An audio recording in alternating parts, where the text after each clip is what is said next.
రాయలసీమ ఎత్తిపోతల పథకానికి సంబంధించి తెలంగాణ శాసనసభలో రేవంత్ రెడ్డి చెప్పినటువంటి పలుకులు చంద్రబాబు గారి దయ వల్లనే రాయలసీమ ఎత్తిపోతల పథకం ఆగిపోయిందేనని ప్రకటించిన తర్వాత ఈ ప్రభుత్వం రాయలసీమ ప్రజలకు చేస్తున్నటువంటి ద్రోహం ఎంత దారుణంగా ఉందో తేటతెల్లమైంది. ఉద్దేశపూర్వకంగా తనకు అనుకూలమైన తన శిష్యుడైనటువంటి రేవంత్ రెడ్డి ప్రయోజనాలను కాపాడటం కోసమని చంద్రబాబు రాయలసీమ ప్రజల కళ్లల్లో కారం కొట్టినారు. రేవంత్ రెడ్డితో చేస్తున్నటువంటి జట్టు రాయలసీమను తాకట్టు పెట్టే విధంగా వ్యవహరించటం జరుగుతోంది. రేవంత్ రెడ్డి మీదేమో పన్నీరు, రాయలసీమ వాసులకేమో కన్నీరు మిగిల్చే విధంగా చంద్రబాబు నిర్ణయం తీసుకోవటం ఎంత దుర్మార్గంగా ఉందో మనమందరం కూడా ఆలోచించాలి. రాయలసీమ వాసులంగా జగన్మోహన్ రెడ్డి గారు ఎంతో ఉదాత్తమైనటువంటి ఆశయంతో రాయలసీమ వాసుల కడగండ్లు పూర్తిగా తీర్చివేయాలన్నటువంటి సదాశయంతో దాదాపు 4,000 కోట్ల రూపాయల ప్రాజెక్టును ప్రతిరోజు కూడా ఒక టీఎంసీ వాటర్ను మిగులు జలాలను రాయలసీమ ప్రాంత వాసులకు అందరికీ వాళ్ళ పొలాలను తడపాలా అన్నటువంటి గొప్ప ఆలోచన చేస్తే ఈ రోజున చంద్రబాబు నాయుడు గారు ఉద్దేశపూర్వకంగా రేవంత్ రెడ్డి ప్రయోజనాలను కాపాడటం కోసమని రాయలసీమను తాకట్టు పెట్టడం అంటే ఇంతకంటే ఘోరం మరొకటి లేదు. చంద్రబాబు గారి తెలుగుదేశం పార్టీ చెలికత్తె పత్రిక ఈ రోజున పతాక శీర్షికల్లో ఒక వ్యాసం రాసింది.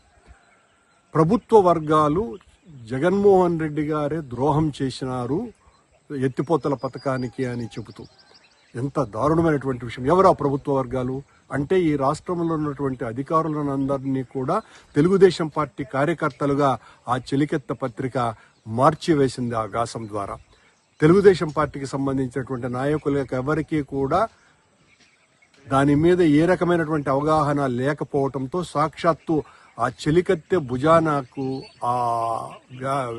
ఎత్తుకొని ఈ వ్యాసాన్ని ప్రజలన్నెత్తిన రుద్దేటువంటి ప్రయత్నం చేసింది. సీమకు చంద్రబాబు గారు ఏ రోజు కూడా సీమ వాసి అయ్యుండి ఒక్క రోజు కూడా అతను ఒక్క మంచి పని చేసినటువంటి పాపాన పోలేదు. రాయలసీమకు ఏదైనా మేలు జరిగిందంటే 84-85 ప్రాంతాలలో వైఎస్ రాజశేఖర రెడ్డి గారి నాయకత్వంలో ఆనాడు జరిగినటువంటి విరోచిత పోరాటాలు, ఆయన ముఖ్యమంత్రి అయిన తర్వాత అది గాలేరి నగరి కావచ్చు, హంద్రీనివా కావచ్చును, ఏ నీటిపారుదల ప్రాజెక్టు రాయలసీమకు అయినా కూడా పెద్ద ఎత్తున వచ్చినాయి అంటే అది ఆయన పుణ్యమే.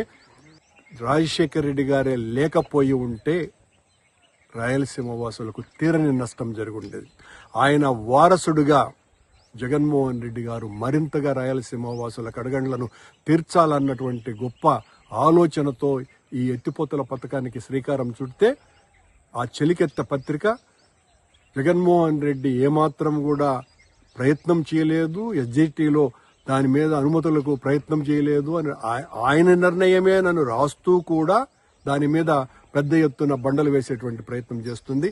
ఇక రాయలసీమ వాసులు ఎవ్వరూ కూడా, అది మేధావులైనా కార్మికులైనా కర్షకులైనా ఎవ్వరు కూడా ఉపేక్షించి మౌనంగా ఉండేటువంటి పరిస్థితి లేనే లేదు. ఇది ఉద్యమాల్లో వెంటనే ప్రారంభించవలసినటువంటి అవసరం ఉన్నది.